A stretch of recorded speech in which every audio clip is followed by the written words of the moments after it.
How do you master being your best? What does your best look like? Where do you see yourself?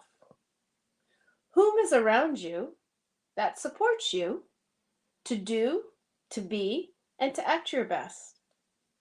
Does your best actually currently mesh where you are right now in your life or what have you achieved? Welcome, everyone. My name is Jeanette. This is the day the Lord has made. We're full of actual benefits and such miracles, and the gift for us to treasure each and every day of our lives. And also for this channel, it's such a blessing to us all. Thank you for joining me today. And let's talk about a review from our last episode. In episode 10, we actually spoke about that we are never alone. God is always with us. And no matter what we're going through in life, we're going to get through it. And through prayer and meditation, it's such a great practice for us to balance the start of our day. And we actually touched on 9 points for us to really consider when we choose to be alone. Number 1, in your relationships, try to be on the same wavelength with somebody else or with a group of people that you have surrounded in your life. Number 2, your different seasons of life. And what I mean by this, we all go through different stages. Number 3, our private time. Yes, we always have some private time where we want to be away from distractions. Number 4, your boundaries. Creating healthy ones, and also know you're going to have your ups and downs in life. When it comes time to the down times, yes, there are going to be times where you might shed a tear or two. And you know what? That is okay. Tears is a cleansing agent. It releases stuff from your body and release that pride. Just let it go. Number 5, your assurances. Always try to be around compassionate people. That is people of community. Number 6, your positive words. Remember, the words you use to your own self is very uplifting. So try to be very mindful when you speak certain words over yourself and over your life. Number 7, your distractions. Now, there's a certain way of keeping away from distractions by creating very healthy routines in your life. And number 8, prayer and meditation. Remember, starting your day with a balance gives you great productivity, keeps you very focused, and actually helps you to master your day and being successful in whatever you're doing. No matter what obstacles might come against you, you'll just say, you know what? I'm not going to have this take over my day because guess what? I'm mastering my day. And number 9, introvert and extrovert. We all tend to fall into one of these two categories. So if you're an introvert, try your best. Don't be so shy. Try to reach out. When you reach out, try something new. And when you try something new, it is such a blessing to do that. And when you're an extrovert, you are so flamboyant, you're so confident, you talk to everybody, and you're very chatty. One thing I would recommend is try your best to be a listener. Because when you're a listener, you're a blessing to so many people. And that is a great thing to practice to do. So, as we get into this new topic today, in our lives, we actually go through a lot of experiences that would either drive us into certain areas of discomfort as life lessons, we learn as we live each day, or we keep trying and never give up. Another thing we'll do is number 4, we focus on achieving our very, very best each day. And number 5, when you actually are at a place of your life That's something you're viewing as an opportunity of certain failures you might go through. Remember, don't be too hard on yourself. Just pick yourself up and just keep moving forward. One thing I would recommend, because we usually tend to fall into this when we do have failures that happen, we end up falling into these kind of four categories.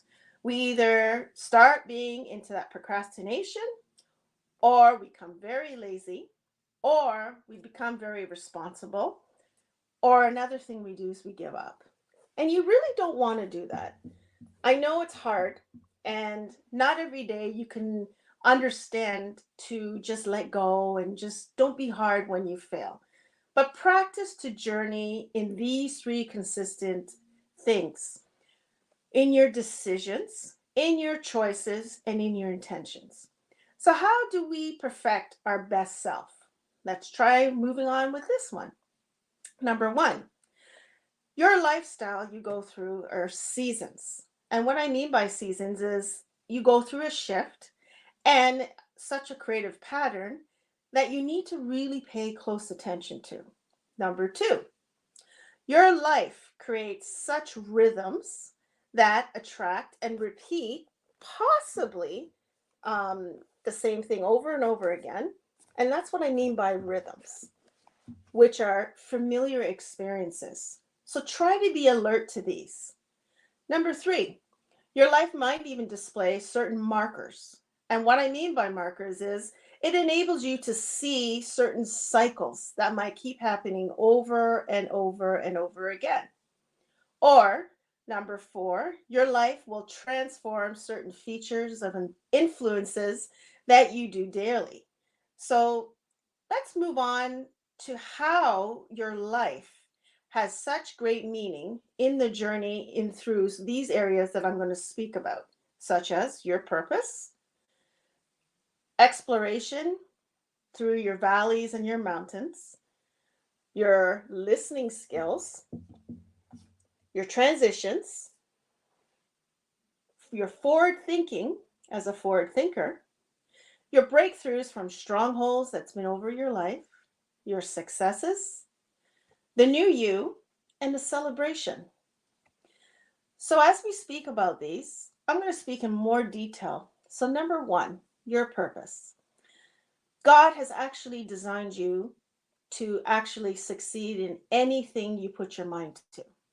So, we tend to have certain habits, and that habit will come through different changes and periods that you go through in your life.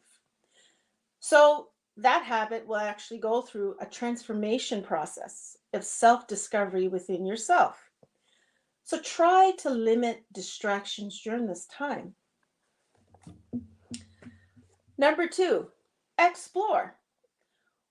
What is your level of commitment in your own life? Do you actually aspire to more meaning? How do you manage your journey as you're going through and exploring about your own self? Well, God is with you through every step of the way. And when I say this, you just have to have that faith and keep believing in yourself for only the best you will achieve in life.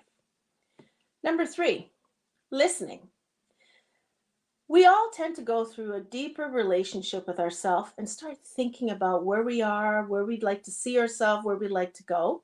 So just try to be still with yourself. And then you will awaken within yourself that level of creativity. And then you open your heart to what is actually before you and not even realizing you have so many gifts. God always shows you something new about yourself. And when that happens, just stop, just take it all in and move forward with it. And just expect that greatness that just falls through. Number four, your transition period. Normally, we try to really be so actively paying attention to what is actually so natural of the way of life that's before us. But how life goes, there's a level of brokenness, of change that actually comes in. That's so uneasy, and there's heaviness that we don't want to go through that experience. But just take note of this. Usually, that is a point of your life that you are moving to a direction that is bringing you to a level of greatness, that is bringing you to something better than you could ever dream or even imagine. So, sometimes it takes time to get through it. And when it does, don't be hard on yourself when you go through it. Number five, being a forward thinker. So, forward thinking. Let's go from your past and let's move forward and just learn from the lessons what you've been through and leave it behind you. Yes, history is going to teach you a lot, but you have to learn about those markers because sometimes those markers of your past history is giving you the wisdom and how to react to maybe certain things in your present along going to your future. But one really big thing you must do is you need to learn to forgive yourself. Forgive yourself, move on to a new beginning because you know what? When you do that for yourself, that's the best gift you can give yourself is that act of forgiveness.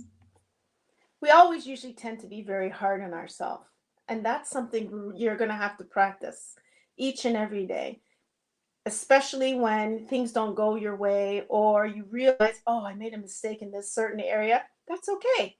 Stop, refresh, and then move on. So, number six, breakthrough and strongholds. Strongholds, what I'm talking about that is all that negative emotions that's within you. You need to learn to just let go from that and move away from those level of bondages that you might be in. And once you do that, you will begin to change and you will begin to have such strength that you'll be able to embrace within yourself. You already know what those areas are. I can't tell you what those areas are because remember, we're all different. We are all uniquely made and wonderfully made by God. So we all go through different things.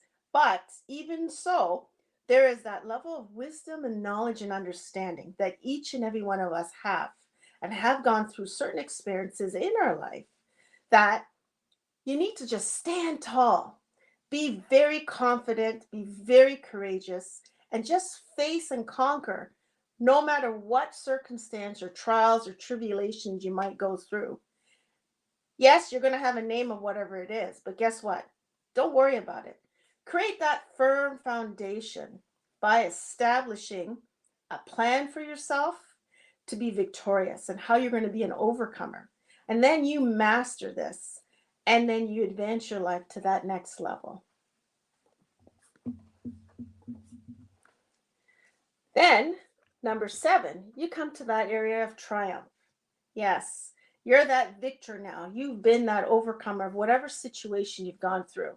Now you can have that confidence and be that courageous. But when you do all this, really make sure to use that as your testimony. And what I mean by a testimony, you speak your story of what you've been through and how you've become that overcomer. And that you're a blessing. You can share your experience to others that might have a similar experience that they're going through, or even just something to tell. It's a wonderful thing to share what you've gone through and not keep it to yourself. That's what community is for. And number eight, now you're that new person. You're walking in that wise wisdom, that resilience you've been through. Now you've persevered, and now you've learned to go deeper within yourself. And you feel that safety and security that, hey, guess what? I'm an overcomer. And I have surrendered everything so I can live freely. And my efforts are increasing, that confidence I'm feeling within myself, because yes, I have triumphed and I'm moving forward. And then those gifts of your skills and your abilities that you gain is just priceless. And you've come to that level of freedom to start living fully. And once you live fully, no one in the world can take control of this outcome of you because you're sharing it. And you are now where you're in control of your destiny. And you say, hey, guess what? I can do it. I'm there. And that's what you want to get to. You need to get to that place because when you get to that place, such a level of authority and power within you that God's created in you is now emerging. And then you get to that last stage of celebration. You are fully committed. You're wanting the best of your life. You're not going to stand for anything less than just the best. And now you have invested in yourself.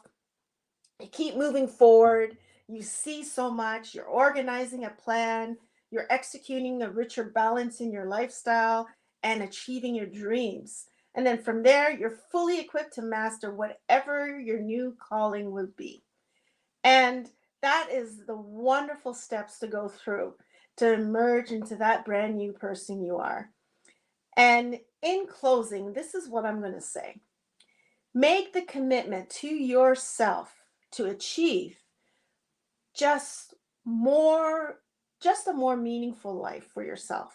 And number two, make your personal success and contentment the best gift you can give to yourself. And number three, make it a very productive practice to develop the level of discipline in your everyday life. When you do this, you for sure are ensuring that you're so mindful in how you manage your emotions and how actively you're listening to the stillness of the quietness and times that you have, especially when you're going through a transformation to a good direction in your life. And number four, make it a habit to live each and every single day the best of yourself in your intentions. And remember, if you are producing positive fruits in your life, what I mean by fruits, good things in your life, good habits in your life, then in those activities that you're reaping, you're going to benefit so much. And when you benefit so much of this rich harvest of what you do each and every day to wanting the best in your life, what you do, you're adding that value to yourself in your life, especially when you have that level of sacrifice and meaningfulness in your work. That is your passion. And what your dreams are will actually start to becoming each and every day fulfilled. Slowly but surely, you'll get there. And when you get there, just do these things. Just get up, get moving forward, have that faith, try it out. If it doesn't work, try it again, do it another way. Keep that strong belief in yourself. You are so powerfully gifted and so talented and have so much to share with this world. Always remember this. And let me close in prayer. We'd like to thank you, God, for this topic today. We are so beautifully and wonderfully made and created to do such wonders in this world and in and through you. May each and every person listening, watching this episode, or any time or watching any episodes of the Passion Talk, help them to be fueled with such passion in their lives to live their best life in all they do. And as you do this, Lord, I ask you to touch each and every person this week. Fuel them with that passion that they have deep in their heart. Let it emerge and bring greatness to their lives. I'd like to thank you so much today for viewing this channel. And I want to say I thank you guys so much for supporting the channel by liking, commenting, and subscribing. Please do subscribe. It supports it as it keeps you very informed of all my next episodes. And until next time, we will see you again next week on Sunday, March the 27th of 2022. So bye for now. Thanks again.